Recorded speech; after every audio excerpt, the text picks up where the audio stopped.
Boa tarde, 1h35 no Acre. Iniciamos agora a edição desta terça-feira, dia 24 de outubro de 2023, do Gazeta Entrevista, né? O Laércio já apertou a... Olha, hoje que eu cortei o ponto do Laércio, hein? Pedindo para apresentar as formas como você pode acompanhar o programa, pelo Instagram, pelo Facebook e pelo YouTube. E tem o WhatsApp, que daqui a pouquinho vai chegar. Que hoje ele deu uma atrasada, mas ele daqui a pouquinho vai chegar. O WhatsApp em que você pode fazer as suas perguntas. Eu peço que você me ajude aqui a conduzir o programa, porque certamente hoje vai ser um dia de polêmicas, né? Sempre tem polêmicas. Não tem sentido também. Por quê? Porque eu vou conversar aqui mais próximo a mim, está a Daniela Dias. Ela é coordenadora do Observatório Socioambiental do Acre. E, ali mais adiante, o Bleno Caleb. Ele é jornalista e assessor de comunicação na SOS Amazônia. Primeiro, antes de chamá-los, deixa eu só explicar aqui, contextualizar um pouco o porquê que nós convidamos os dois para estarem aqui conversando conosco.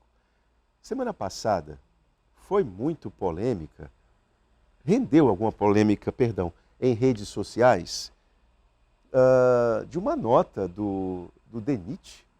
Essa nota do DENIT informava ou desinformava da ação da ONG SOS Amazônia em relação à construção daquela estrada lá no Vale do Juruá, que faz a integração rodoviária entre o Vale do Juruá e Pucallpa. Perfeito? A SOS Amazônia tem uma ação, mas por que a nota do DENIT desinformava? Eles vão explicar com mais detalhes, mas porque, na verdade, a SOS Amazônia, ela em nenhum momento se posicionou contra a construção da ponte. Então você percebe aí um certo cálculo para poder, digamos assim, eu não estou falando que esse cálculo vem por parte do DENIT, mas há outras forças políticas, né, que calculam muito, e nesse processo de desgastes das organizações não governamentais, então é sempre bom a gente ficar de orelha em pé. O fato é que a SOS Amazônia precisa se explicar, e aqui estão a Daniela e o Caleb. Eu vou te chamar de Caleb, pode ser? Boa tarde, Daniela. Boa tarde. Bom, eu queria que vocês iniciassem, eu acho que a nota do DENIT é um bom começo para essa nossa conversa aqui. Um dos dois, por favor, expliquem, para que a gente possa entender o problema. Saiu na semana passada, né, uma nota, circulou aí nos grupos de WhatsApp, na internet, uma nota do DENIT, falando que a construção da ponte que interliga Rodrigues Alves e Cruzeiro do Sul estaria proibida de acontecer, principalmente devido à ação civil pública que foi movida pela SOS Amazônia, junto com outras organizações indígenas e extrativistas, em dezembro de 2021, em que nós pedimos, né, que a nulidade do edital do DENIT, que previa a contratação da empresa para fazer o projeto de construção Cruzeiro do Sul, Pucallpa. Bom, a ação civil é um fato. Vocês entraram com a ação civil. A ação civil é um fato. Entramos com a ação civil pedindo a nulidade desse edital, desse termo de referência. Por quê?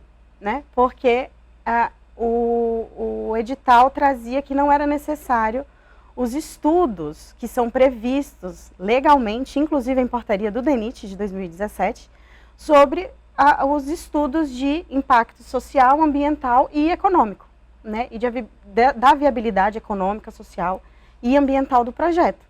Então, a ação civil pública é basicamente isso, de que haja nulidade desse edital, né? Por não cumprir com normas legais, principalmente se a gente está tratando de uma obra dessa magnitude, né? Que está falando aí de 2 países, de uma região de fronteira, que tem o Parque Nacional do Cerrado Divisor, que é uma unidade integral, tem terra indígena, tem indígena isolado, né, tem assentamentos ao redor. Então, essa foi o principal cerne da ação civil. Caleb, e o que vocês pedem na ação civil pública, então, vocês fazem referência ao próprio DENIT, né? Porque já que é uma portaria do próprio DENIT, estabelecendo algumas situações, quer dizer, não há, digamos, sentido algum em relacionar essa ação civil pública com a construção ou a não construção da ponte de Rodrigues Alves. Assim, boa tarde para todo mundo, obrigado pelo espaço. Na verdade, houve assim, esse desencontro de informações, né? E como o projeto de construção da ponte e o projeto de construção da estrada Cruzeiro do Sul-Pucallpa, eles são muito próximos, né? Acaba dando realmente essa margem para essa confusão, para esse desentendimento. Mas a SOS Amazônia, em momento algum, foi contra a construção da ponte, porque a gente entende e reconhece a legitimidade do movimento social daqueles moradores, daquelas cidades, e o quanto a ponte é importante para eles, para fazer uma travessia do Rio Juruá de uma maneira mais segura, para que eles possam escoar a produção de uma maneira mais viável. Diminuir custos. Exatamente. E então, assim, num primeiro momento, a gente, quando fez a ação civil pública, fez referente todo o projeto da estrada, mas aí até a Dani pode detalhar melhor como é que foi esse passo a passo, porque nisso, representantes do movimento pró-ponte, né, procurou a equipe da SOS Amazônia para apresentar essa questão relacionada à ponte e pedir que a ação civil pública fosse feita, né, porque as pessoas reconhecem o trabalho que a SOS Amazônia faz naquela região, mas que tirasse, então, desse projeto a construção da ponte. Né? E aí, Dani? Então, a primeira petição da ação civil pública foi justamente o projeto todo. Nós não mencionamos a ponte em momento nenhum na ação civil. A ação civil pública está disponível online, pode ser acessada.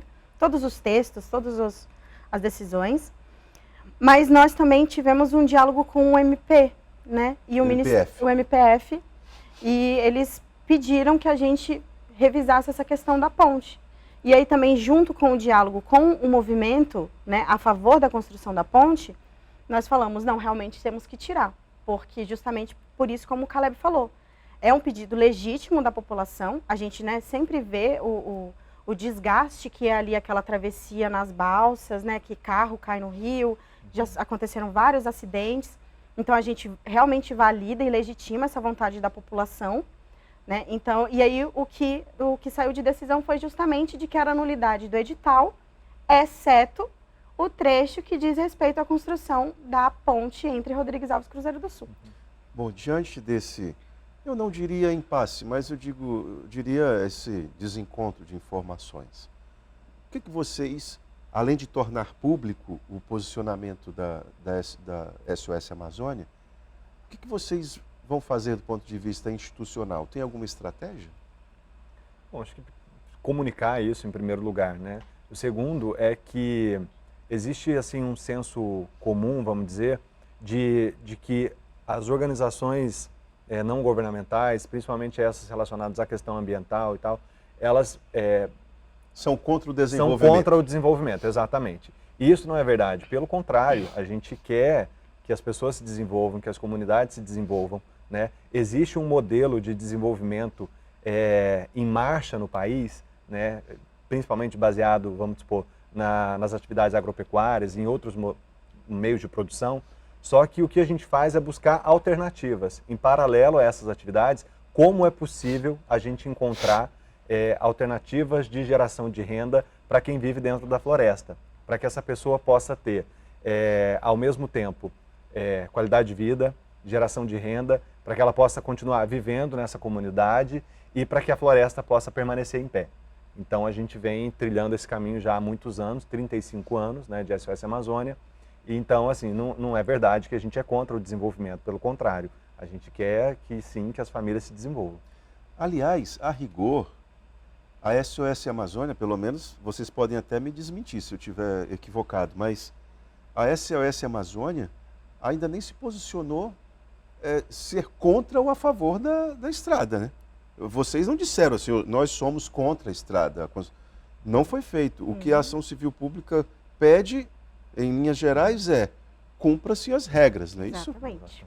Não é Exatamente. isso, Daniela? Que se cumpra o estudo de impacto, né, de viabilidade econômica, ambiental, social, que seja cumprido o princípio do 169 da Organização Internacional do Trabalho, né, que é a consulta livre, prévia e informada às comunidades e povos indígenas, e que seja um processo participativo minimamente, né, que não seja um projeto, que não seja um urso branco, né, que não fique, que realmente, se for para trazer algum desenvolvimento, que isso seja planejado, né, que não siga um desenvolvimento atropelado e que a gente consiga realmente, se o foco do projeto, né, dessa integração é desenvolver o Juruá, isso precisa ser feito com a participação de quem mora na região do Juruá. E com responsabilidade. E com responsabilidade. Porque no percurso dessa estrada a gente tem uma unidade de conservação de proteção integral, que é o Parque Nacional da Serra do Divisor, que é um recanto assim, de biodiversidade, um dos lugares assim, com maior biodiversidade do planeta, né? E que tem a gente está vivendo uma crise Temos algumas imagens hídrica. seguidas por vocês, inclusive. A gente tem uma crise hídrica na Amazônia sem precedentes agora, né? E o parque ele tem essa função, esse nome de Serra do Divisor, porque ele é o divisor de duas bacias hidrográficas importantes que abastecem com os seus afluentes que nascem ali o rio Amazonas, né? Então é uma unidade de proteção importante, relevante, e tem os povos indígenas que vivem no entorno do parque e outros povos de não contato, né? Que também dependem daquela área para poder manter o seu modo de vida, o seu bem-estar e tudo. Isso é importante falar porque, a respeito da construção dessa estrada, isso é um projeto antigo, isso remonta ao governo do período da ditadura militar, inclusive. Não é? Agora eu vou lembrar o seguinte, essas imagens que vocês estão vendo aí, são imagens dessa região do Parque Nacional da Serra do Divisor. Essa integração da região do Vale do Juruá com Pucallpa é uma das regiões com o menor IDH do Peru. Não é à toa que nessa região de Pucallpa é onde cresce a área plantada de coca. Numa reportagem recente, isso foi colocado. De 2018, havia 2.500 hectares de plantação de coca na região de Ucayali, que é o distrito ali cuja capital é Pucallpa. 2.500 hectares de área plantada de coca. Em 2022, esse número saltou para 14.500, Daniela. Um aumento de 600% da área plantada de coca. Você imagina o impacto disso numa região como essa que nós estamos vendo. Exatamente. Imagina o que é uma estrada pavimentada, lindinha, para transportar cocaína, é isso. E aí é como você disse, assim, né? É um projeto que remete a um governo ainda militar, e nós sabemos muito bem os efeitos que foi, né, historicamente, os planos nacionais de desenvolvimento e integração do governo militar na Amazônia, né? E de como isso trouxe uma onda de destruição, de violação de direitos de povos indígenas, de comunidades tradicionais. E nesse ponto que você traz, é outro fator que a gente precisa também estar alerta. Estamos falando de uma região de fronteira. Nós sabemos o quão complexo é uma região de fronteira, ainda mais se a gente está falando aqui da nossa região, fronteira com Bolívia, fronteira com Peru, né, em que a gente tem essa rota, né, do narcotráfico. Exatamente. Né? E de como que também é uma pauta que precisa ser discutida, né? Então, assim, o Estado tem condições de bancar e de segurar essa magnitude, né, da aplicação de uma segurança efetiva e consolidada na fronteira para a abertura de um projeto dessa magnitude? É uma pergunta. Olha, a gente não pode ter medo de fazer algumas perguntas. Me parece, Caleb, que o Acre, ainda não está disposto nem a fazer a pergunta, e quanto mais buscar as respostas. Então, assim, essa ideia de enxergar nas estradas, na integração rodoviária, o único eixo de crescimento econômico, não é nem de desenvolvimento, o único eixo de crescimento econômico me parece um equívoco. A gente não olha outras alternativas. Agora, se os governos, inclusive as próprias organizações não governamentais e a sociedade civil organizada, ainda não encontraram essas alternativas, a conversa é outra, né? Acho que é por isso que é importante assim, ter as ações do governo e também a manutenção assim, das ONGs, né? O trabalho desenvolvido pelas ONGs, que é um trabalho em paralelo ao do governo, para pensar novos caminhos, assim, né? Porque quando a gente fala em desenvolvimento econômico, né, que chega com a estrada, precisa quantificar isso. Assim, o estudo de viabilidade econômica da estrada, ele precisa trazer, assim, mostrar que, bom, quando essa estrada for construída, pavimentada, esse trecho rodoviário, ele vai trazer um retorno econômico X para tais famílias que vivem aqui nessa região. Mas isso não foi comprovado ainda. Então, assim, é possível que se faça um projeto de uma estrada e que não tenha esse retorno econômico e que, pelo contrário, você tenha a degradação do meio ambiente, você tenha a alteração de uma categoria de unidade de conservação, de proteção integral para uma APA, que tem muito menos requisitos ali é muito mais vulnerável. Muito mais vulnerável, com certeza, né? E ameaça a sobrevivência de comunidades tradicionais, né? Bom, o fato é, se nós estamos falando a respeito de uma obra, um projeto com essa dimensão, e a turma que defende, as pessoas que defendem essa estrada, tem tanta certeza a respeito do crescimento econômico que ela vai provocar, então o que a ONG pede é o quê? Então mostra isso por meio de um estudo. Mas se as pessoas, os defensores dessa ideia, estão tão convencidos disso, então apresenta isso em números, discute isso com a comunidade, mas é discutir para valer, não é só pro forma, não é? Exato. E aí a coisa, o projeto, e outra coisa, fique tranquilo, né? A gente pode ficar tranquilo.